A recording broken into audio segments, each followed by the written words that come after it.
চাইনাই পৃথিৱীৰ ৰোটেশনক বহুতো স্লো কৰি দিছে। চাইনাৰ ইয়ংটিজি ৰিভাৰৰ ওপৰত পৃথিৱীৰ one of the largest dam বনাইছে, যাৰ নাম দা থ্ৰী গৰ্জাছ ডেম। আৰু এই ডেমটোৰ উচ্চতা 607 ফিট আৰু 7660 ফিট দীঘল এইটো ডেম। আৰু এই ডেমে প্ৰায় 39 ট্ৰিলিয়ন কেজি পানী ষ্ট'ৰ কৰি ৰাখিব পাৰে।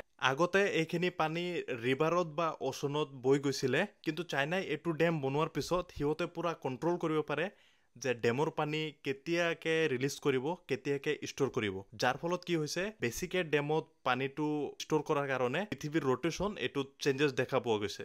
আৰু নাছাৰ ৰিপৰ্ট মতে এই ডেম বনোৱাৰ পাছত 0.06 মাইক্ৰ'ছেকেণ্ড হৈ গৈছে আৰ্থৰ ৰোটেশন। তাৰ ফলত দিন বহুত দীঘল হৈ গৈছে এতিয়া। একৰ্ডিং টু ৰিপৰ্ট এই ডেমটো বনোৱা হৈছে বেলেগ দেশত আক্ৰমণ কৰিবৰ কাৰণে। চাইনাই যেতিয়া বেছিকে পানী ষ্ট'ৰ কৰি এই পানীটো একেৰাহে এৰি দিব, তাৰ ফলত কি হ'ব, বেলেগ জেগাত নেচাৰেল ডিজাষ্টাৰ দেখা পোৱা যাব। চাইনাই এইটো এজ এ ৱেপন হিচাপে ইউজ কৰিব। এইখিনি আছিলে এনেকুৱা ভিডিঅ'ছৰ কাৰণে ফ'ল' কৰি দিব পাৰে।